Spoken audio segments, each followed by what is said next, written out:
Cafeteria का मैदान अब शांत हो चुका था, लेकिन हवा में अभी भी उस लड़ाई की गूंज थी।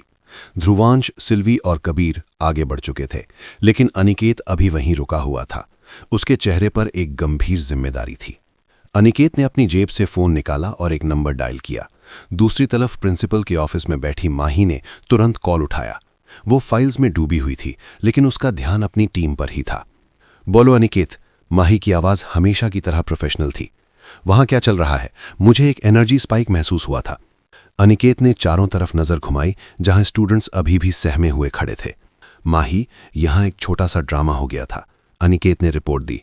लोकल हंटर्स ने ग्रुप बनाकर शुभम और विक्रांत नाम के 2 हंटर को घेरने की कोशिश की थी।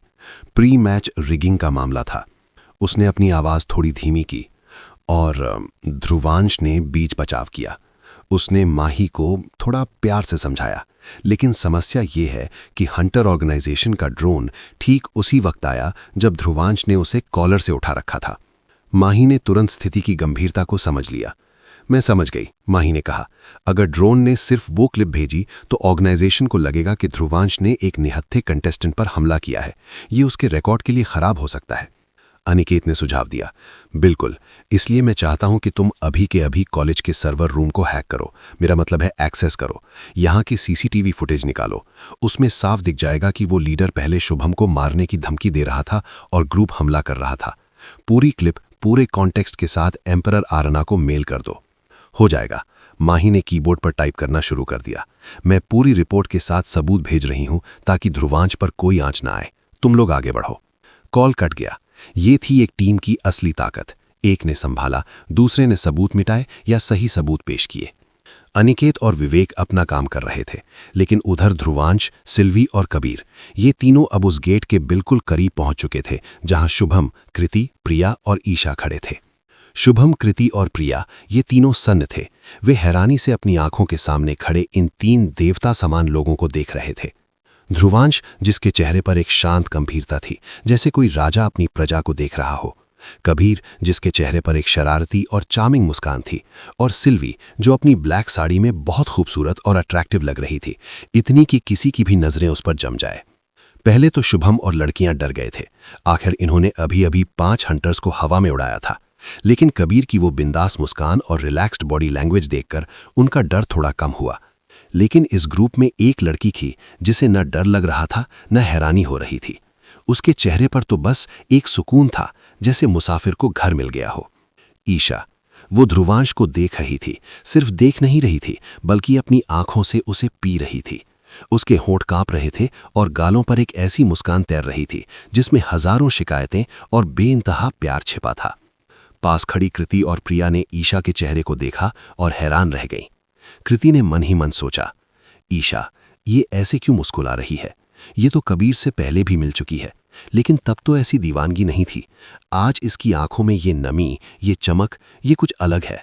प्रिया, जो थोड़ी मुंहफट थी, वो अपनी कंफ्यूजन को दबा नहीं पाई। उसे लगा कि ईशा शायद कबीर को देखकर खुश हो रही है, लेकिन उसकी नजरें तो उस ब्लैक शर्ट वाले लड़के पर टिकी थीं। ईशा के आंखों के सामने फ्लैशबैक चल रहा था। उसे वो दिन याद आ रहे थे जब ध्रुवांश हर रोज घर देरी से आता था। उसके कपड़ों पर खून के धब्बे होते थे, शरीर पर पट्टियां बंधी होती थीं। वो दर्द में कराहता था, लेकिन ईशा के सामने हमेशा मुस्कुराता था। भाई, ईशा ने सोचा, आपने मेरे लिए क्या कुछ नहीं सहा। मुझे पढ़ाने के लिए, मुझे इस कॉलेज में भेजने के लिए आपने अपनी जान को हथेली पर रखा। कई कई रातों तक आप जागे, 15-15 दिन हॉस्पिटल में रहे, लेकिन मुझे कभी एक खरोंच आने नहीं दी। उसकी आंखें धीरे धीरे धुंधली होने लगीं। आंसू अब पलकों की बाढ़ तोड़ने ही वाले थे। दुनिया में अगर वो किसी से अपनी जान से भी ज्यादा प्यार करती थी तो वो उसका भाई ध्रुवांश था। प्रिया और कृति को ईशा की खामोशी समझ नहीं आ रही थी। तभी ईशा ने वो किया जिसकी किसी को उम्मीद नहीं थी। उसने अपना बैग नीचे छोड़ा और दौड़ पड़ी। वो बिजली की रफ्तार से आगे बढ़ी और सीधा जाकर ध्रुवांश के सीने से लग गई। उसने अपनी दोनों बाहें ध्रुवांश की कमर के गिर्द कस लीं और अपना चेहरा उसकी छाती में छिपा लिया। धप! ये दृश्य देखकर प्रिया का जबड़ा जमीन पर आ गिरा। वो हक्का बक्का होकर पहले ईशा को देखती, फिर कृति को। प्रिया ने कृति को कोहनी मारी और फुसफुसाते हुए कहा, ओए कृति, सुन, ये ईशा मुझे ही गलत दिखाई दे रहा है या तुझे भी यही दिख रहा है? ये ईशा शायद कबीर के बजाय उस हैंडसम नए लड़के के गले क्यों लगी है? कबीर तो बगल में खड़ा है। प्रिया को लगा कि ईशा शायद एक्साइटमेंट में कंफ्यूज हो गई है और गलत लड़के को गले लगा बैठी है। कृति चुप थी, वो थोड़ी समझदार थी। उसने ध्रुवांश के चेहरे के भाव देखे। उसमें कोई प्रेमी वाली बात नहीं, बल्कि एक रक्षक, एक अभिभावक वाला सुकून था। कृति को धुंधली तस्वीर साफ होने लगी थी। लेकिन प्रिया का ड्रामा अलग लेवल पर था। उसने बच्चों की तरह मुंह फुला लिया। ईशा कमीनी, प्रिया ने धीरे से लेकिन जलते हुए कहा। हद है यार, हर हैंडसम लड़के को यही पटा लेती है क्या? इसके पास तो कबीर था ना, तो फिर ये नया वाला क्यों? कम से कम इसको तो मेरे लिए छोड़ देती। कितना हॉट है यार वो। कृति ने प्रिया को घूर कर देखा। चुप कर जा नौटंकी, अपना ये स्वयंवर वाला ड्रामा बाद में करना। देख नहीं रही माहौल कितना इमोशनल है? जरूर कोई गहरी बात है। प्रिया की बकवास से बेखबर ध्रुवांश और ईशा अपनी ही दुनिया में थे। ध्रुवांश ने अपनी छाती पर ईशा की सिसकियां महसूस की। उसकी शर्ट ईशा के आंसुओं से गीली होने लगी थी। ध्रुवांश के चेहरे पर जो कठोरता थी, जो हंटर वाला गुस्सा था, वो एक पल में पिघल गया। उसके होठों पर एक बहुत ही हल्की, सुकून भरी मुस्कान आ गई। उसने अपने दोनों हाथ उठाए और ईशा को अपनी बाहों में समेट लिया। एक हाथ उसने ईशा के सिर पर रखा और धीरे धीरे उसके बालों को सहलाने लगा। ईशा फूट फूट कर रो रही थी। उसका गला रुंधा हुआ था। वो बहुत कुछ बोलना चाहती थी, शिकायतें करना चाहती थी, लड़ना चाहती थी, बताना चाहती थी कि उसने उसे कितना याद किया, लेकिन अभी उसके मुंह से सिर्फ सिसकियां निकल रही थीं। भाई, वो बस इतना ही बोल पाई। ये दृश्य बहुत भावुक था, लेकिन पास खड़े दो लोग, कबीर और सिल्वी, इसे एक अलग ही एंगल से एंजॉय कर रहे थे। कबीर के चेहरे पर एक बड़ी मुस्कान थी। वो ईशा को खुश देखकर खुश था, लेकिन उसे ईशा की पुरानी बातें भी याद आ रही थीं।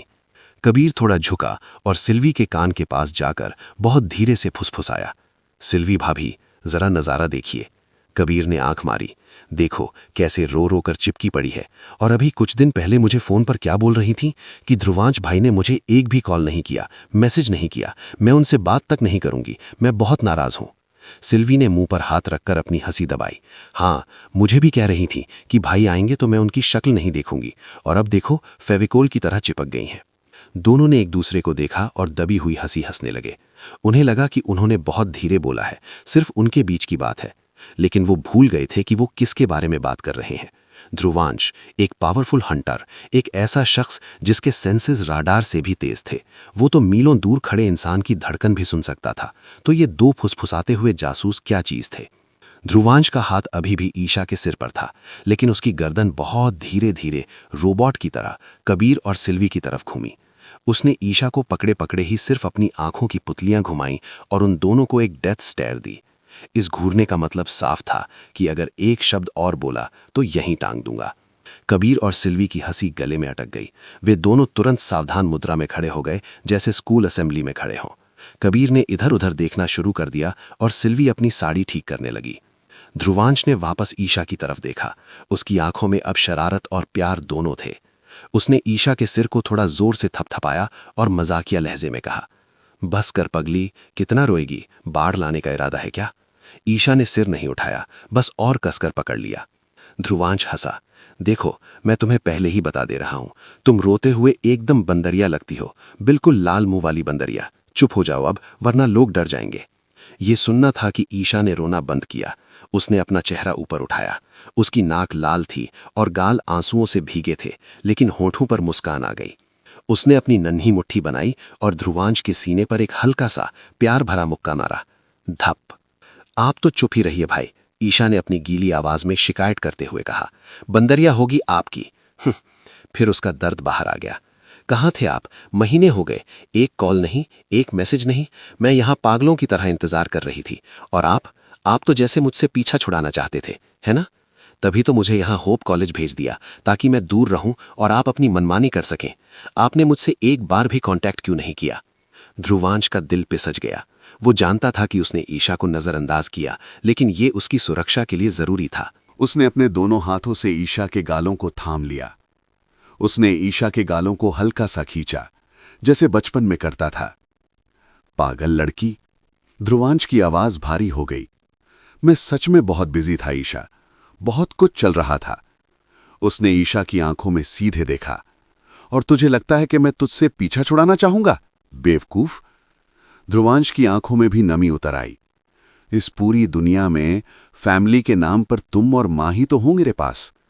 तुम्हारे सिवा मेरा है ही कौन? जिसके लिए मैं जिंदा हूं, उससे पीछा कैसे छुड़ा सकता हूं? ये शब्द ईशा के दिल में उतर गए। उसे अपनी गलती का एहसास हुआ। उसे याद आया कि उसका भाई सिर्फ उसके लिए ही तो जी रहा है। ईशा की आंखों में फिर से आंसू आ गए, लेकिन इस बार ये पछतावे और प्यार के आंसू थे। उसने दोबारा ध्रुवांश को गले लगा लिया और इस बार और भी ज्यादा जोर से। सॉरी भाई, ईशा सिसकते हुए बोली। आई एम सो सॉरी, मेरा वो मतलब नहीं था। मुझे पता है कि आप मेरे लिए ही सब कुछ करते हैं। आप दुनिया के बेस्ट भाई हो। ध्रुवांश ने उसे अपने सीने से लगा लिया और अपनी आंखें बंद कर ली। दुनिया का सारा शोर, सारी लड़ाइयां, सारी राजनीति इस एक पल में, इस एक गले मिलने में कहीं गायब हो गई थीं। यहां सिर्फ एक भाई और एक बहन थे, जो एक दूसरे की दुनिया थे। इस भावुक मिलन के बाद जब प्रिया और कृति को सच पता चलेगा, तो उनका रिएक्शन क्या होगा? और क्या ध्रुवांश को पता चलेगा कि ईशा के दिल में कबीर के लिए क्या है? कहानी अब एक नए प्यारे मोड़ पर है।